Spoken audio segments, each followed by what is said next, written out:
Hello guys, कैसे हैं आप सब। आई होप आप सब बहुत अच्छे होंगे और हमारी वीडियोस को लाइक कर रहे होंगे और शेयर कर रहे होंगे। माँ सतवंती क्लास में आप सबका स्वागत है। 19 अक्टूबर की करंट अफेयर के बारे में हम डिस्कस करते हैं। चलिए, फर्स्ट है, नासा ने धातु समृद्ध क्षुद्र ग्रह साइकी के अध्ययन के लिए लॉन्च किया अंतरिक्ष यान। यूएसए की स्पेस एजेंसी है ये नासा और इसका हेडक्वार्टर फ्लोरिडा यूएसए में है। जो फाल्कन हैवी रॉकेट लॉन्च किया है साइकी क्षुद्र ग्रह का, तो उसकी साइकी के स्टडी के लिए इसको शुरू किया गया है और इसका अर्थ होता है आत्मा की देवी। और इसकी खोज 1852 ईस्वी में की गई थी और जो ये मिशन लॉन्च किया गया है तो ये 2029 में मिशन पहुंचेगा। और धातु समृद्ध क्षुद्र ग्रह है, ये वहाँ पर लोहा, निकेल, गोल्ड आदि की संभावना है वहाँ पर मिलेंगे, तो उसकी स्टडी के लिए मिशन लॉन्च किया गया है। नासा ने धातु समृद्ध क्षुद्र ग्रह साइकी के अध्ययन के लिए लॉन्च किया अंतरिक्ष मिशन। तो इस मिशन के बारे में आपने हाँ और हमने ये सारी जानकारी ली है। नेक्स्ट है, इजराइल ने लेज़र आधारित आयरन बीम मिसाइल रक्षा प्रणाली का किया परीक्षण। इजराइल हमास संघर्ष चला हुआ है 7 अक्टूबर से। 7 अक्टूबर 2023 को इजराइल में सुकोट त्यौहार चल रहा था। वहाँ पर हमास ने 5000 रॉकेट दाग दिए और इजराइल ने इस संघर्ष के दौरान ही एक और नए डिफेंस सिस्टम को तैयार कर लिया है। और आयरन होम डिफेंस सिस्टम उसके पास पहले से ही था और अब दूसरा तैयार कर दिया है, लेज़र आधारित iron beam missile defence system, जो असीमित हवाई हमले फायरिंग नष्ट करने के लिए सक्षम होगा। नेक्स्ट है, वैश्विक पेंशन सूचकांक 2023 में भारत को मिला 45वां स्थान। इसमें जो टोटल कंट्री थी वो 47 कंट्री थी और भारत को 45वां स्थान मिला है, नीचे से तीसरा स्थान मिला है। और जो टॉप पर रहा है वो नीदरलैंड हॉलैंड रहा है। और जो ये सूचकांक जारी हुआ है ये 15वें क्रम का है, 15वें क्रम का है। और जो नीदरलैंड हॉलैंड टॉप पर हैं तो उसमें से बॉटम पर है अर्जेंटीना जो 47वें स्थान पर है। और जो अर्जेंटीना की कैपिटल है वो ब्यूनस आयर्स है। यहाँ पर पंपास घास के मैदान भी पाए जाते हैं। और नीदरलैंड जो हॉलैंड है वहाँ पर अंतर्राष्ट्रीय न्यायालय का हेडक्वार्टर भी है और इसकी कैपिटल है एम्स्टर्डम। और नीदरलैंड को लो लैंड कंट्री भी बोलते हैं क्योंकि समुद्र से ज़्यादा ऊंचाई पर नहीं है। इक्वाडोर के इतिहास में सबसे कम उम्र के राष्ट्रपति बने डैनियल नोबोआ। जो ये राष्ट्रपति बने हैं ये 35 वर्ष के हैं और सबसे युवा राष्ट्रपति हैं। और जो राष्ट्रपति बने हैं तो इनके मैनिफेस्टो में इनके मतलब जो मुद्दे रहे हैं तो उसमें इन्होंने रोज़गार का मुद्दा और अपराध को ख़त्म करने का मुद्दा सबसे ज़्यादा उठाया है। और इनके पिताजी 5 बार इलेक्शन लड़े और 5 बार हार गए। और इन्होंने किसका स्थान लिया है, गुइलेमो के स्थान पर ये प्रेसिडेंट बने हैं। 52% वोट इनको मिले हैं। इक्वाडोर के नाम पर, इक्वाडोर जो है वो इक्वेटर के नाम पर इस देश का नाम पड़ा है, इक्वेटर भूमध्य रेखा के नाम पर। और इसकी कैपिटल है क्वेटो। और यहाँ पर 2 ज्वालामुखी पाए जाते हैं, माउंट कोटोपेक्सी ज्वालामुखी जो विश्व का सबसे ऊंचा और सक्रिय ज्वालामुखी है, और माउंट चिम्बरजो ज्वालामुखी भी यहाँ पर मिलता है। नेक्स्ट है, पीएम मोदी ने इसरो को वर्ष 2035 तक एक स्वदेशी अंतरिक्ष स्टेशन और वर्ष 2040 तक चंद्रमा पर भारतीय मानव मिशन का दिया लक्ष्य। जो पीएम मोदी उन्होंने भारतीय स्पेस कंपनी को, इसरो को 2 टारगेट दिए हैं। उन 2 टारगेट में से फर्स्ट है कि जो एक स्वदेशी अंतरिक्ष स्टेशन बनाना है 2035 तक, एक स्पेस में ऐसा कमरा हो जहाँ पे हमारे वैज्ञानिक, हमारे खोजकर्ता वहाँ रहकर हमारे जो मिशन हैं उन पर नज़र रख सके। और 2040 तक भारतीय मानव मिशन को कंप्लीट करने का लक्ष्य दिया है।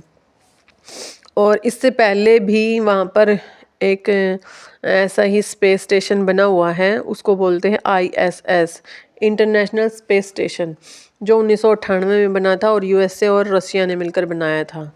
और चीन ने भी अपना एक पर्सनल स्पेस स्टेशन बना लिया है जिसका नाम है तियोंगयांग। और जो यूएसए की स्पेस कंपनी है उसका नाम है नासा, और भारत की स्पेस कंपनी का नाम तो आप जानते ही होंगे, इसरो।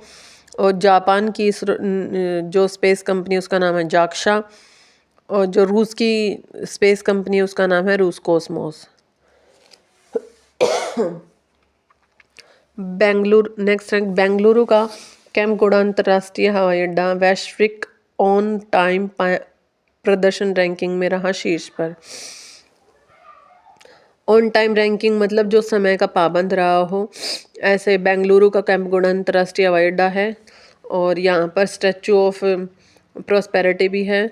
और जो राजीव गांधी इन हवाई अड्डा है वो, और बेंगलुरु का कैंपगोड़ा अंतर्राष्ट्रीय हवाई अड्डा दोनों टॉप 5 रैंकिंग में हैं, और ये दोनों जो शामिल हैं टॉप 5 में। और मोपाया इंटरनेशनल गोवा बीच पर है। चौधरी चरण सिंह एयरपोर्ट यूपी में लखनऊ में है।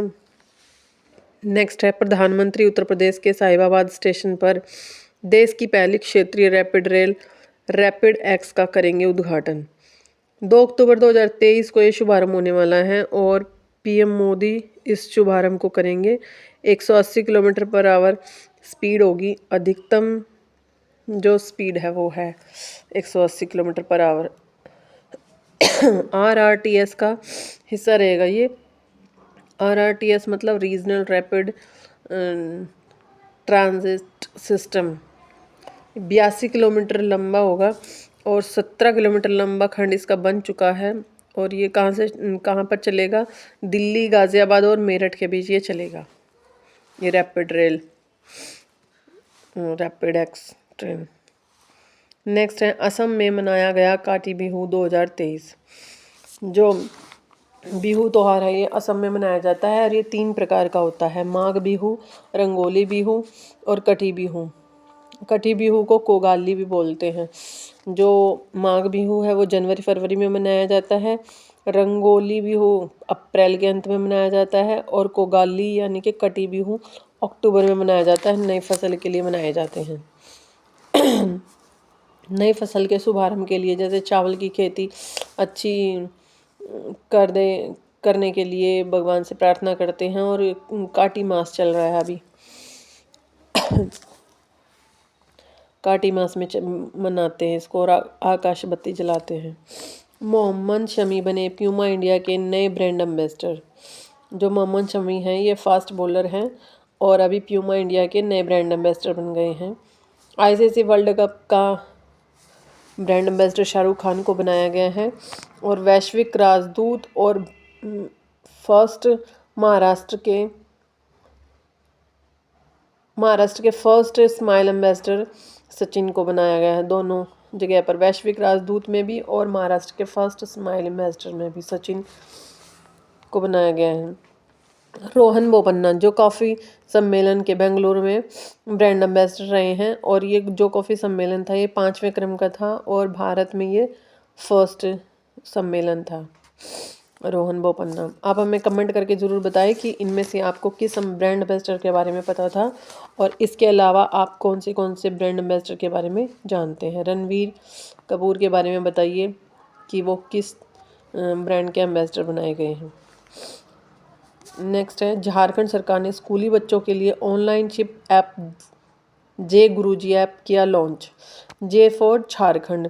झारखंड में एक ऑनलाइन एजुकेशन ऐप शुरू किया गया है जिसमें स्कूल के 1 से लेकर 12वीं क्लास तक के बच्चों के लिए पढ़ाई होगी, उनको पढ़ाएंगे। और इसमें इन बच्चों को नोट्स भी मिलेंगे। ई नोट्स के अलावा ऑनलाइन क्लासेस भी दी जाएंगी, और इनके टेस्ट भी होंगे, और स्टेट वाइज इनकी रैंक भी आएगी। तो अगर स्टेट वाइज रैंक आएगी और बच्चों को कंपटीशन के थ्रू ऐसे पढ़ाया जाएगा तो उनकी एजुकेशन में काफ़ी सुधार होगा, और ये झारखंड सरकार की काफ़ी अच्छी पहल है। नेक्स्ट है विदेश मंत्री डॉक्टर S जयशंकर ने वियतनाम के हो ची मिन्ह शहर में महात्मा गांधी की प्रतिमा का किया अनावरण।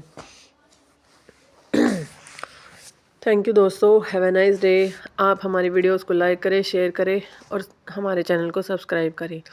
आप हमें ऐसे ही मोटिवेशन देते रहें और खूब सारे लाइक करें, जिससे हमें ज़्यादा से ज़्यादा मोटिवेशन मिले और हम आपके लिए अच्छी अच्छी वीडियोस बना सकें। थैंक यू दोस्तों, हैव अ नाइस डे।